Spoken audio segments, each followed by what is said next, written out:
Inondations mortelles, déluges dévastateurs, grêles destructrices et glissements de terrain phénoménaux, lorsque la nature se met en colère, ça donne ça. Installez-vous bien, voici 10 phénomènes naturels incroyables filmés par les caméras. Les Australiens se souviendront tous du début de l'année 2020, encore plus que les autres pays, puisqu'ils ont été frappés par de violentes tempêtes de grêle. Des orages accompagnés de grêlons gros comme des balles de golf se sont en effet abattus sur certaines régions d'Australie, après que des tempêtes de sable et de poussière apocalyptiques sur d'autres zones avaient fait beaucoup de dégâts. Des catastrophes différentes mais tout aussi graves que les incendies qui ont ravagé le pays à cette même période. Et c'est surtout la capitale australienne qui a été le théâtre de cette violente averse de grêle. Cette dernière a été si forte qu'elle a eu raison des arbres ainsi que des véhicules qui se trouvaient dans les rues. Les autorités et services d'urgence avaient demandé aux citoyens de ne pas passer sous les arbres ou les lignes électriques et de se mettre à l'abri le plus vite possible. Le bureau de météorologie, quant à lui, a incité les habitants de la Nouvelle-Galles du Sud, y compris ceux de Sydney, à se préparer à l'arrivée de la tempête, les informant que de violents orages risquaient de faire des dégâts, de générer des vents destructeurs, d'énormes grêlons et de fortes précipitations susceptibles d'entraîner des crues subites. Ces images spectaculaires ont été capturées dans l'État de Nouvelle-Galles du Sud. Elles montrent l'étonnante progression d'un gigantesque mur de poussière et de sable sur des localités de l'arrière-pays. À Dubbo notamment, à 400 km au nord de Canberra, des habitants ont déclaré qu'ils avaient été surpris de voir l'obscurité en pleine journée.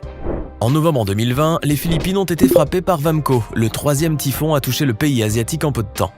Selon les chiffres de la défense civile, le très violent typhon aurait fait au total 42 morts et plusieurs disparus s'ajoutent à ces derniers.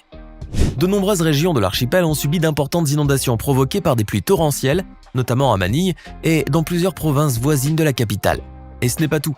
Au passage du typhon, des centaines de milliers de foyers ont été plongés dans le noir absolu, puisqu'ils ont été privés d'électricité. Luçon, l'île la plus peuplée de l'archipel, a été victime, en plus du passage de Vamco, d'effroyables glissements de terrain, lesquels ont provoqué à leur tour des chutes d'arbres spectaculaires. Certains habitants ont dû se réfugier sur les toits et les balcons alors que d'autres ont été obligés d'évacuer leur maison en urgence. À Marikina City, l'un des quartiers les plus durement touchés de la capitale, de l'électroménager, des téléviseurs, des meubles et des vélos étaient entassés et couverts de boue dans les rues, pendant que les habitants s'activaient à balayer les débris et à accélérer la décrue. Les autorités ont dû mettre en place un état d'urgence pendant lequel il a fallu distribuer aux victimes de la nourriture et des produits de première nécessité. Les Philippins, qui commençaient à peine à sortir la tête de l'eau après le passage des 2 précédents typhons Molave et Goni, ont été de nouveau surpris par Vamco. Ces derniers ont fait des dizaines de morts, détruit des dizaines de milliers de maisons et privé d'électricité pour des semaines des régions entières du pays. La police, l'armée et les gardes-côtes ont alors été déployés pour aider les secours, utilisant notamment des embarcations pour atteindre les milliers de personnes bloquées par les montées des eaux. Les graves inondations qui ont frappé Manille cette semaine-là, ainsi que la province voisine de Rizal, ont rappelé celles de 2009, lors du passage du typhon Ketsana, qui avait fait à lui seul des centaines de victimes. Et si cette vidéo vous plaît, n'oubliez pas de mettre un pouce bleu, de vous abonner à la chaîne et d'activer la cloche pour recevoir toutes les notifications et ne rien manquer de nos prochains contenus. Allez, on continue. Âme sensible s'abstenir, ces images terrifiantes sont malheureusement bel et bien réelles. Ce sont celles de pluies diluviennes qui se sont abattues dans le nord de la Libye et qui ont provoqué en début novembre 2020 des inondations spectaculaires dignes d'un vrai film de science-fiction.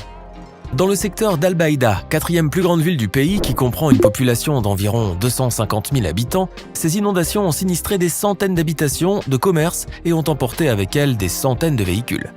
Elles ont également rendu impraticables les routes et en ont même détruit certaines. En octobre 2011, un violent tremblement de terre a secoué l'est de la Turquie et a fait plus de 200 morts.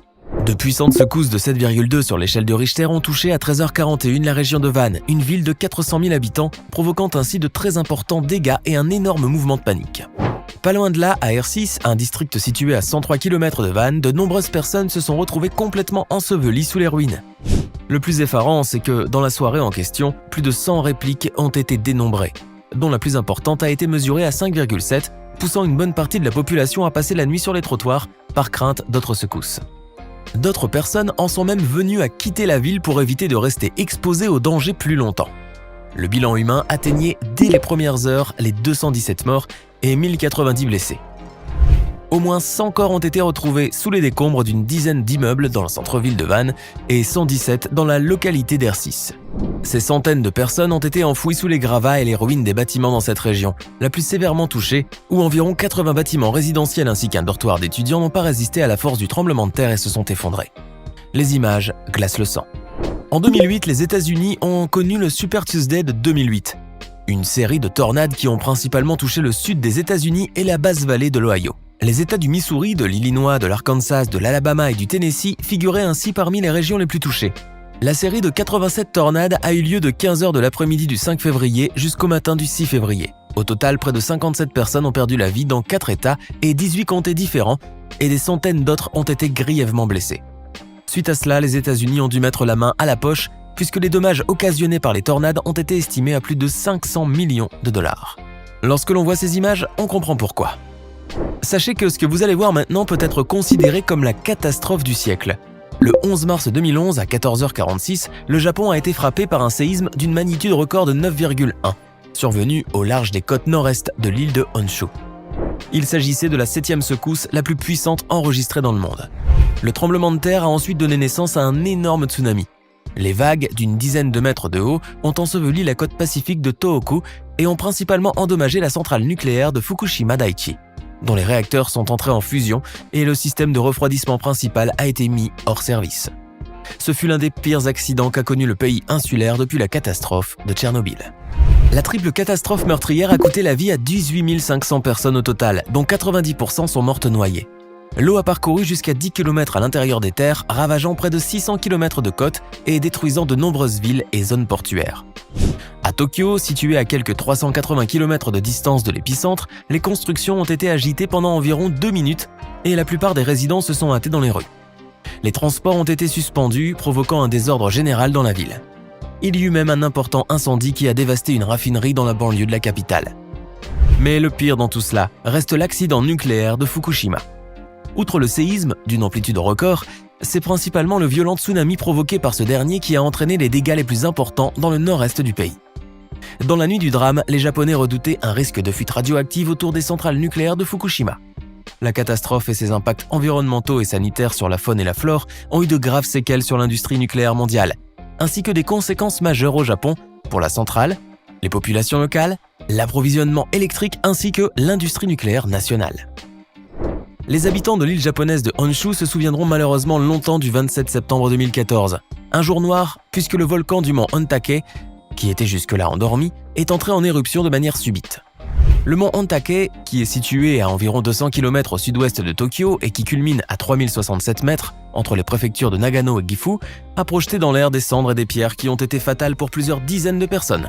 Au total, 57 personnes auraient péri et plusieurs autres auraient été grièvement blessées. Car précisons-le, le volcan est une destination prisée des randonneurs du pays du soleil levant. L'éruption du mont Ontake est survenue à la mi-journée. Toutes les télévisions du pays diffusaient au même moment les images époustouflantes et spectaculaires de nuages de fumée s'élevant au-dessus du volcan en furie. Dès son entrée en éruption, il y eut un bruit de tonnerre et le ciel est immédiatement devenu noir.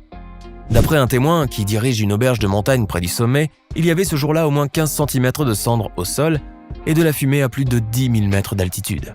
La dernière éruption majeure du mont Ontake remonte à 1979, lorsque le volcan avait craché plus de 200 000 tonnes de cendres selon les médias locaux. Une éruption qui s'est répétée en 1991, mais cette fois-là, elle était de moindre ampleur.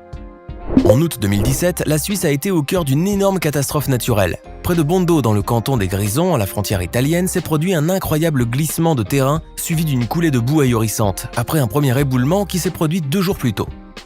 Ce phénomène a été causé par le dégel du permafrost.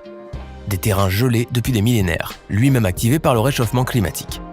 Le dégel rendant le sol plus souple et fragile provoque aussi une augmentation de la pression de l'eau dans la roche, 2 phénomènes qui favorisent les glissements de terrain.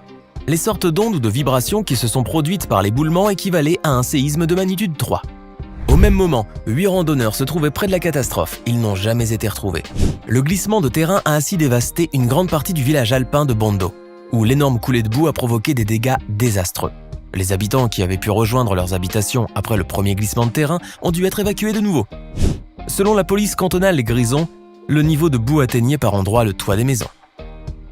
Les États-Unis sont souvent au cœur de catastrophes naturelles apocalyptiques et dantesques, et celle qu'a connue l'État du Texas le 29 avril 2017 est sans doute l'une des plus mémorables de toute l'histoire du pays. À Lipscomb County, entre le Texas et l'Oklahoma, un automobiliste a eu le courage de filmer avec son téléphone la terrifiante scène qui s'offrait à lui. Des vents violents et des tornades monstrueuses balayaient tout sur leur passage depuis le début de la semaine et ont causé de nombreux accidents. Des images à couper le souffle qui laissaient croire que la fin du monde était proche. Nous avons déjà parlé du Japon dans cette vidéo, mais malheureusement pour le pays insulaire, voilà une autre preuve filmée de la puissance de la nature.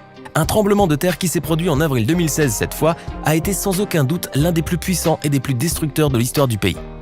Il s'est produit au sud-ouest du Japon pendant la nuit et a causé au moins 41 décès. Le séisme a également provoqué destruction, incendies et glissements de terrain. 9 personnes avaient déjà péri dans un premier séisme d'une magnitude de 6,5 survenu quelques jours avant cela. En plus d'endeuiller le Japon, le séisme d'une magnitude 7 sur l'échelle de Richter avait mis à rude épreuve les nerfs des habitants éprouvés par les répliques et déclenché une énorme coulée de boue et de pierres, emportant des maisons et coupant complètement une autoroute. Le matin de la catastrophe, des milliers de secouristes ont cherché d'éventuels survivants dans les décombres. Selon l'ex-porte-parole du gouvernement, Yoshihide Suga, environ 76 personnes étaient prisonnières ou enterrées vivantes sous les décombres. Contrairement au précédent séisme qui avait surtout affecté les vieux bâtiments, celui-ci a endommagé et fait pencher des structures plus importantes à travers la préfecture de Kumamoto, située à environ 900 km de Tokyo. Pire que ça, un pont de 2000 mètres s'est effondré, des routes se sont éventrées, des incendies ont éclaté et d'autres graves accidents ont été constatés dans de vastes zones de la région. Une agence de météorologie japonaise l'a évalué à précisément 7,3 et a déclaré que le premier séisme ressenti n'était qu'un séisme annonciateur. Alors, que pensez-vous de ces phénomènes naturels incroyables? Lequel vous a le plus impressionné? Pensiez-vous que la nature pouvait être aussi puissante? Dites-nous dans les commentaires si vous avez déjà assisté ou vécu à une scène pareille. Hey! Savez-vous que nous avons des centaines d'autres vidéos disponibles pour vous? Commencez immédiatement une nouvelle vidéo en cliquant sur l'une de ces deux propositions et à demain, même heure, même chaîne pour de nouvelles découvertes.